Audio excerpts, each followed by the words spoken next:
Zaki, lihat, tiup. Kemudian plastik ini saya taruh di mukanya seperti saya tadi, taruh di mukanya. Kemudian saya suruh dia tiup, tiup, tuh tetap tidak bergerak. Tiup, tiup, lagi. Assalamualaikum warahmatullahi wabarakatuh. Alhamdulillahirrabbilalamin. Allahumma sholli ala Muhammad. Bertemu lagi dengan saya Pak Bas, dan selamat berjumpa kepada Anda yang baru saja menemukan channel saya. Salam kenal dari saya Pak Bas. Di video kali ini saya akan berbagi pengalaman bagaimana caranya mengajari anak itu meniup. Orang tua dari anak berkebutuhan khusus seperti anak autis atau anak yang telat berbicara atau anak yang lain yang mengalami kesulitan dalam berbicara, ini diwajibkan dan diharuskan untuk bisa meniup, karena meniup merupakan salah satu syarat untuk bisa berbicara. Orang tua dari anak autis seperti dipaksa, dan memang ada tugas dari gurunya itu materi tentang meniup lilin. Jadi saya beli lilin, saya nyalakan itu lilin, kemudian saya suruh tiup ke anak saya, ke Zaki. Nah, dia ini tidak bisa, cuma bengong. Zaki, Zaki, tiup, tiup. Saya contohkan, saya menyalakan lilin itu, kemudian saya tiup sampai lilin itu mati. Kemudian saya suruh Zaki tiup, tiup, dan dia tidak bisa, tetap tidak bisa. Kemudian saya ambil 2 lilin dan saya nyalakan semua, satu untuk saya, satu untuk Zaki. Kemudian saya tiup punya saya sampai mati. Kemudian lilin yang satunya saya kasih ke Zaki, saya suruh tirukan, tirukan, tirukan. Tapi tidak bisa, tidak meniup, seperti orang bengong, menang saja, bibirnya itu menang saja.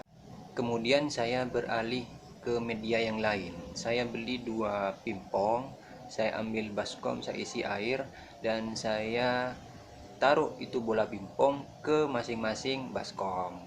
2 baskom itu yang sudah terisi bola pimpong saya tiup satu, kemudian saya baskom satunya saya kasih ke Zaki, saya suruh tiup, tirukan, tirukan. Itu kan sudah ringan ya, maksudnya bola pimpong itu mengapung di atas air, itu ditiup kan sudah ringan. Nah, ini tidak bisa, belum bisa meniup, seperti yang tadi masih bengong saja, seperti itu. Saya berpikir mungkin masih terlalu berat untuk bola pimpong itu bergerak, mungkin nafasnya atau keluarnya udara dari mulutnya masih terlalu lemah. Jadi saya berganti ke media yang lain.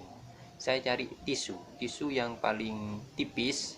Nah, saya contohkan, saya taruh di depan hidung, kemudian saya tiup, kemudian saya berikan ke hidungnya Zaki, suruh tiup, tiup dengan mulut yang monyong.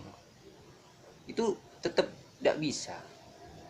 Kemudian saya beralih ke media yang lain lagi, mungkin tisu terlalu beratnya, saya cari plastik, apa ya, bukan plastik, kresek ya, kresek yang paling tipis itu saya gunting berbentuk seperti persegi panjang, yang kira-kira panjangnya plastiknya seperti ini. Ini kan sudah ringan sekali. Kalau tisu itu kan mungkin masih terlalu berat ya. Ini bernafas saja sudah bergerak seperti ini. Kemudian saya contohkan kepada Zaki, Zaki, lihat, tiup. Kemudian plastik ini saya taruh di mukanya seperti saya tadi, taruh di mukanya. Kemudian saya suruh dia tiup, tiup, tuh tetap tidak bergerak. Bahkan saya taruh agak lama, sekiranya dia itu bernafas, itu tidak mau, tetap tidak mau, tetap tidak bisa, tetap ini tidak bergerak. Saya jadi pusing, ini gimana caranya anak ini bisa meniup kalau pakai plastik ini saja sudah tidak bisa. Akhirnya saya stop, saya yang stres, dan juga takutnya Jaki besok-besoknya tidak mau. Nah, setelah beberapa hari ada anak tetangga yang main gelembungan. Itu yang ketika ditiup keluar bola-bola itu. Nah, main gelembungan itu kan juga meniup. Nah, itu saya pinjam, saya suruh Jaki untuk meniup, dan memang Jaki tertarik dan bengong ketika melihat anak itu main gelembungan ditiup, itu bengong. Kemudian saya pinjam, saya suruh tiup ke Jaki. Saya ambil itu bunder-bundernya itu, saya taruh di depan mulutnya, saya suruh monyong begini, kemudian saya suruh tiup. Ini tetap tidak bisa, gagal lagi. Semua yang saya lakukan tetap gagal. Saya jadi berpikir mungkin anak saya ini termasuk anak autis yang nonverbal, dimana semua otot wicaranya itu tidak sepenuhnya berfungsi. Kemudian saya terinspirasi ketika dia itu nangis. Kalau anak autis nangis kan seperti tak terbendung, dan kalau anak nangis kan pasti ada tekanan dari dadanya, dari paru-parunya, dan dari perutnya untuk mengeluarkan suara dan udara. Jadi saya buat dia nangis. Saya beli kacang, kemudian saya kasihkan ke dia. Kemudian setelah dia itu makan 3-4 butir, saya ambil, saya taruh di saku, kemudian saya cuekin dia. Nangis dia. Kalau anak nangis kan mulai keluar air mata, kemudian nyerengseng. Apa nyerengseng itu ya? Seperti itu, Mam.